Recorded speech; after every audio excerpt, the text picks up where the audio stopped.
নমস্কার বন্ধুরা, চলে এসছো সুনীতির রান্নাঘরে। আজকে দেখাবো তরকা।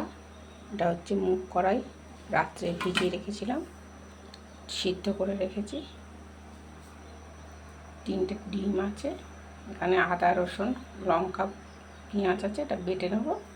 আর এখানে টমেটো আর একটা পেঁয়াজ, 4টে কাঁচা লঙ্কা আর তেজপাতা, এটা দিয়ে তরকা করে দেখাবো। বন্ধুরা সঙ্গে থাকবে। কড়া বসানো হয়ে গিয়েছে, গরমও হয়েছে। এবার ডিমটা ঝিরিঝিরি করে ভেজে নেব। ডিমেতে অল্প করে নুন দিয়েছি।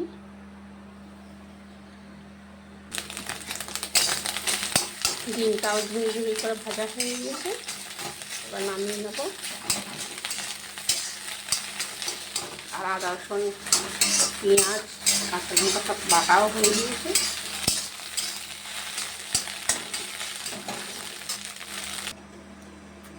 কড়াইতে তেল দেওয়া হয়ে গেছে। এবারে তোমার গোটা গরম মশলা, শুকনো লঙ্কা আর জিরে ফোড়ন দিয়ে দিচ্ছি, তার সঙ্গে তেজপাতা।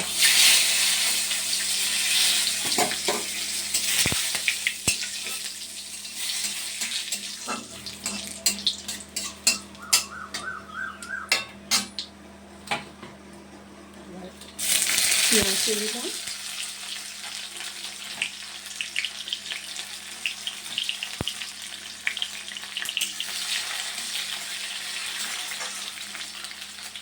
পেঁয়াজটা একটু লাল লাল করে ভেজে নেব। পেঁয়াজটা লাল লাল করে ভাজা হয়ে গেছে, এবার আদা রসুনটাকে দিয়ে দেবো।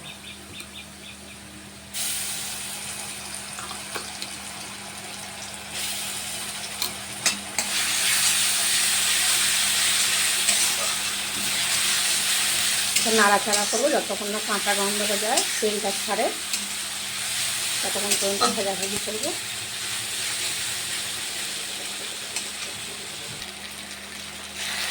আদা রসুনটা ভাজা ভাজা হয়ে গিয়েছে, তেলটাও ছেড়েছে।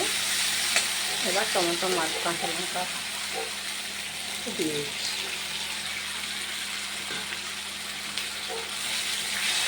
সব ভালোভাবে নাড়াচাড়া করে মিশিয়ে দেবো। যেহেতু কড়াইটা পুরো সিদ্ধ, তো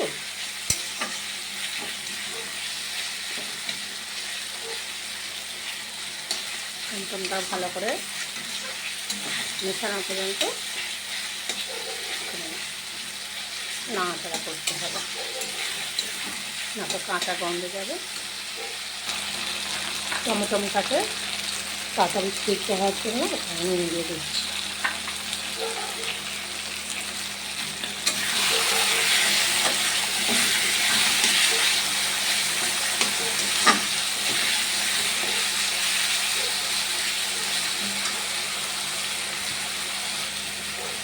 দেখো বন্ধুরা, টমেটোগুলো পুরো সিদ্ধ হয়ে গিয়েছে।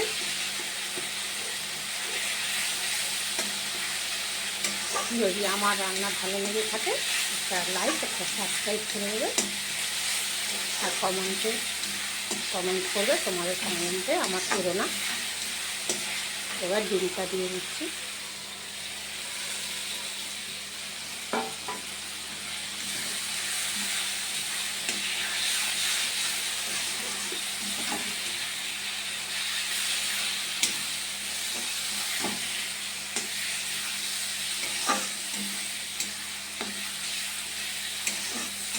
করে নাড়াচাড়া করতে হবে। ডিমটা ভেজে ভাজা হয়ে গিয়েছে,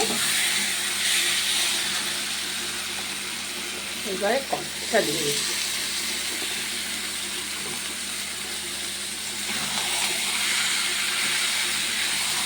সুন্দর করে সাথে মেশাতে হবে।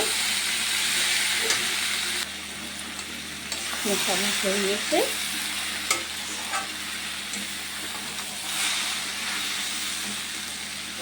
এবার এখানে হলুদ,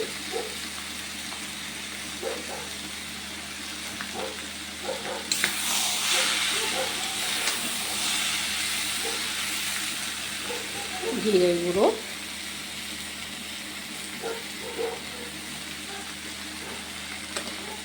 ধনের গুঁড়ো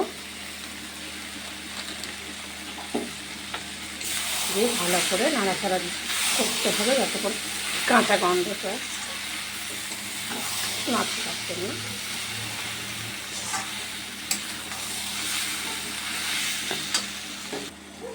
নাড়াচাড়া করা হয়ে গেছে, জিরের ধনের গুঁড়োটা গন্ধটাও কাঁচা গন্ধটাও নেই। এখানে জলও ফুটছে, এই জলটা এবারে দিয়ে দেবো।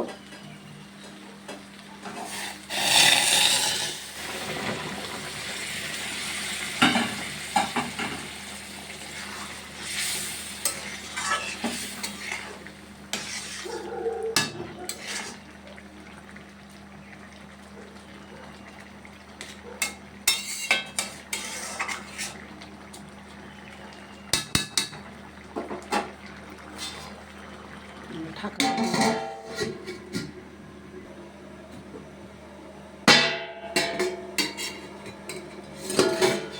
5 মিনিট পর ফিরে এলাম। দেখো জলটা পুরোই হয়ে গেছে। এবার ধনে পাতা দিয়ে দেবো।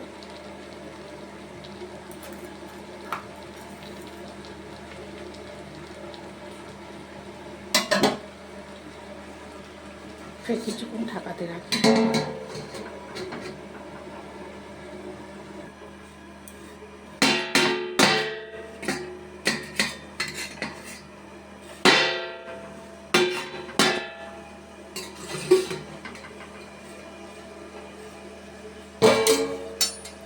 এবার গরম মশলা,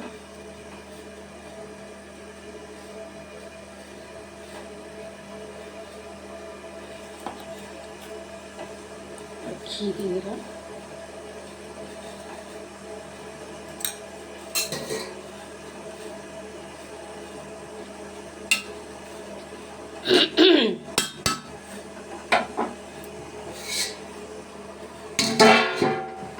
ঢাকা দিয়ে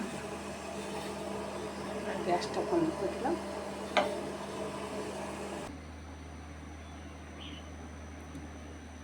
আমার রান্না যদি ভালো হয়ে থাকে তাহলে একটা লাইক, একটা কমেন্ট, একটা সাবস্ক্রাইব করতে ভুলবেন না।